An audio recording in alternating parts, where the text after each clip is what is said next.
किसी ने बहुत ही खूबसूरत बात कही है कि पैसा आपको बहुत ऊपर ले जा सकता है, लेकिन आप पैसे को ऊपर नहीं ले जा सकते।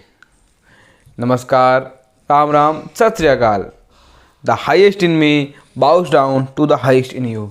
मेरे अंदर की दैवीय शक्तियाँ आपके अंदर की दैवीय शक्तियों को प्रणाम करती हैं।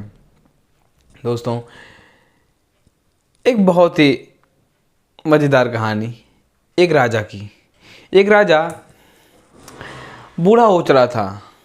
उसकी कोई बेटा नहीं था, उसकी सिर्फ एक बेटी थी और वो कई वर्षों से राज को चलाते चलाते थक चुका था। अब उस राजपाट को छोड़ना चाहता था। अब वो शांति की तलाश में निकलना चाहता था, वो सुकून ढूंढता था। उस राजा के मन में एक बार बात आई, क्यों ना इस राजपाट को, इस राज्य को, इस सत्ता को किसी ऐसे व्यक्ति को सौंप दिया जाए जो इसको अच्छे चला सके। लेकिन वो दे तो दे किसको? तो राजा के मन में ये चिंता हमेशा रहती थी कि उसका राज संभालेगा कौन, उसके जाने के बाद इसका राजपाट का मालिक कौन होगा, ये सत्ता किसके हाथ में जाएगी, क्योंकि उसकी कोई बेटा नहीं था। तो राजा ने एक दिन डिसाइड किया, अपने नौकरों को बुलाया, अपने मंत्रियों को बुलाया, अपने दरबारियों को बुलाया और उससे कहा कि मैं अपनी बेटी का विवाह जिस व्यक्ति से करूंगा उसी व्यक्ति को मैं इस राजपाट का सारा सत्ता सौंप दूंगा और मैं स्वयं संन्यास के लिए निकल जाऊंगा। तो राजा ने बोला ठीक, हमने बोला ठीक है। तो राजा ने एक बात और बोला कि कल सुबह ही मैं अपनी बेटी की शादी करूंगा, कल ही मैं अपनी बेटी की शादी करूंगा और जो दरबार में, जो राजमहल में कल सबसे पहले प्रवेश करे उसी से मैं अपनी बेटी की शादी करूंगा, विवाह करूंगा। मंत्रियों ने राजा को बहुत समझाया, राजा ऐसा मत करिए, आप सोच रहे हैं कि आप क्या करने जा रहे हैं, इसका क्या परिणाम होगा। राजा ने बोला मैंने बहुत अच्छे सोच लिया है, मैं क्या कर रहा हूं और मुझे क्या करना है और मैं क्या करने वाला हूं। ठीक है। अगली सुबह होती है, एक व्यक्ति राजा के दरबार में एंटर करता है और उसको राज दरबार में पहुंचाया जाता है राजा के पास। और राजा ने कहा कि तुमसे मेरी बेटी का विवाह होगा। तो अगले दिन उस व्यक्ति का उनकी बेटी से विवाह हो जाता है और उसके बाद राजा उसका राज्याभिषेक करते हैं। अपने राज की सारी सत्ता उसको सौंपते हैं और स्वयं जो है राजपाट छोड़कर वन में निकल जाते तपस्या करने के लिए, साधना करने के लिए। जैसे समय बीतता है वो लड़का एक कुशल राजा बनता है और राजपाट को अच्छे संभालता है और वो सीखता है कि कैसे मैनेज करते हैं, कैसे राज को चलाते हैं, कौन सा काम कब करना है, कौन सा क्या करना है, कैसे युद्ध की तैयारी कैसे करनी है, कैसे युद्ध लड़ना है और कैसे युद्ध की कार्यप्रणाली बनानी है, कैसे युद्ध की प्रिपरेशन करना है, कौन सी रणनीति बनानी है, वो सारी चीज़ सीख रहा था। कैसे कर इकट्ठा करना है, कैसे पूरे राज्य को कैसे चलाना है, पूरा एडमिनिस्ट्रेशन संभाल रहा था, अच्छा खासा चला रहा था। एक दिन जो पहले वाला राजा था वो तो वन में चला गया था, पर लोग जो उस राजा के जो नया वाला राजा था उसके जो राज के लोग थे वो बहुत ही खुश थे, बहुत ही प्रसन्न थे। हमेशा उस राजा की, जो पहले वाला राजा था, उसकी तारीफ किया करते थे, बूढ़े राजा की, कि उसने कितने अच्छे व्यक्ति को राजा बना दिया, ये तो बहुत अच्छा राजा है, इससे तो हम सभी इतने खुश रहते हैं, ये हम सबका कितना ख्याल रखता है। ये सारी बातें जो है उस राज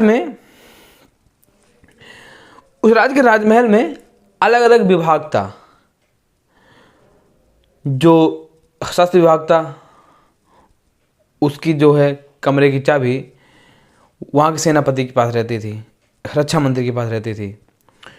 और वहाँ के जो वित्त मंत्रालय का सारा कारोबार था वो वित्त मंत्री के पास उस कमरे की चाबी रहा करती थी। और भी जितने कमरे थे वो अलग अलग विभागों के थे, लेकिन उन सब की चाबी अलग अलग लोगों के पास रहा करती थी, उन कमरों की। लेकिन एक कमरा ऐसा था छोटा सा जिसकी चाबी राजा अपने कमर से लगाकर, कमर में बांध कर घूमा करता था। और और हर 15 दिन में उस कमरे में जाया करता था और कमरे खोलता और आधा एक घंटा बैठता और वापस से बाहर आ जाता।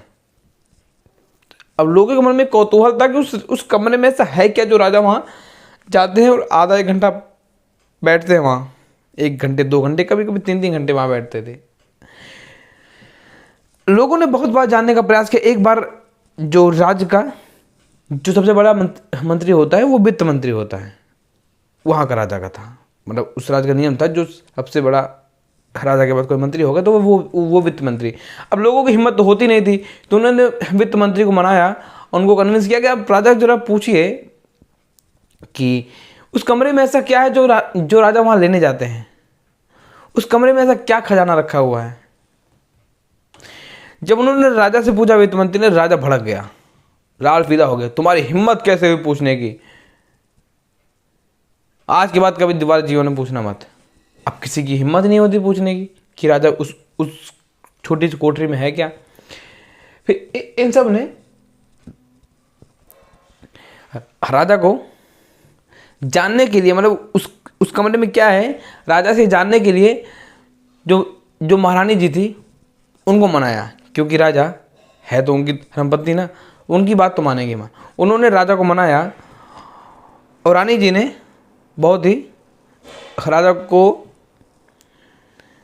समझाया बुझाया। जब राजा नहीं माने थे तो वो नाराज़ हो गई, वो बात नहीं कर रही थी, वो गुस्से में थी। तो राजा उनको मनाने के लिए महारानी को, एक बार महारानी जी को और अपने सारे साथियों को, अपने जितने मंत्री थे जो बहुत ही इच्छुक थे कि जानने में इस कमरे में क्या रखा है, राजा उन सब को लेकर उस कमरे में जाता है। कमरा खोलता है, कमरे में कुछ नहीं होता है। सामने एक कील लगी होती है और उस कील पर कुछ पुराने गंदे फटे मैले कुचले कपड़े टंगे होते हैं। उसे देख के सन्न रह जाते हैं कि यार क्या है इसमें, जिसके राजा इतना मारा जाता है। फिर राजा उनसे एक बात कहता है, ये मेरी हकीकत है, ये मेरा शुरुआत है, जब भी मैं इसको देखता हूँ यही मेरी असलियत है। मैं आता हूँ इस कमरे में बैठता हूँ और आधे 1 घंटे मैं खुद से बात करता हूँ कि मैं क्या हूँ, मैं क्या था, जो आज मैं जो हूँ अंदर से मैं वही हूँ जो सामने दिख रहा है। धन्यवाद उन राजा का, इन्होंने मुझे इस काबिल समझा, इस लायक समझा जो आज मैं हूँ, मुझे उन्होंने बनाया है। लेकिन मेरी सच्चाई यही है कि मैं जो हूँ, सामने दीवार पर कील टंगी होती है, कील की तरफ पॉइंट आउट करके कहते हैं कि मेरी सच्चाई यही है। दोस्तों, ये सारी बात सुनकर उनके जितने मंत्री होते हैं, जो महारानी होती हैं और भी जितने पदाधिकारी होते हैं, वो सब सन्न रह जाते हैं, अवाक रह जाते हैं। उनका मुंह खुला खुला रह जाता है कि राजा से क्या, किस कमरे में क्या, हमने क्या क्या सोचा था और राजा इसमें कमरे में क्या है। तो उन सबको उस दिन बात समझ में आ जाती है कि राजा की सच्चाई। राजा बहुत ईमानदार था और अपनी प्रजा को बहुत खुश रखता था। अपने सारे अधिकारियों को, सारे पदाधिकारियों को, सारे मंत्रियों को हमेशा खुश रखता था। हमेशा राजा उन सबका बहुत ख्याल रखता था, उन सबको हमेशा धन दौलत गहने पैसे सब दिया करता था, कभी किसी को कोई कमी नहीं होने देता था। और उन सबकी ईमानदारी का उनको जो है अच्छा तोहफा भी देता था। राजा ने उनसे बात कहा कि हमें कभी घमंड नहीं करना चाहिए कि आज जो हम हैं, हमको हमेशा हमारे शुरुआत को सोचना चाहिए और एक शून्य बने रहना चाहिए, क्योंकि शून्य शून्य ही होता है, लेकिन जिसके साथ खड़ा होता है वो उसकी पावर, उसकी शक्ति 10 गुना होती है। तो छोटी सी कहानी हमें ये मैसेज देती है कि हमको कभी घमंड नहीं करना चाहिए कि हम आज जो हैं, कभी ये नहीं था, कभी हमारा भूतकाल, हमारा पास्ट, हमारा असलियत है। और एक बार वापस से कहना चाहूँगा कि पैसा आपको बहुत ऊपर ले जा सकता है, लेकिन आप पैसे को ऊपर नहीं ले जा सकते। पर छोटी सी कहानी यही मैसेज देती है। आशा करता हूँ आपको बहुत कुछ समझ में आया होगा इससे, और उम्मीद करता हूँ कि आपने इससे बहुत कुछ सीखा होगा। तो जो भी बात आपको अच्छी लगी आप नीचे कमेंट करके बताइए, और लाइक कीजिए, चैनल को सब्सक्राइब कीजिए, और हो सके तो शेयर भी कीजिए। शेयर करना आपके हाथ में है, आप अपनी मर्ज़ी के मालिक हैं, जो मर्ज़ी आप कर सकते हैं। बाकी धन्यवाद, नमस्कार, राम राम।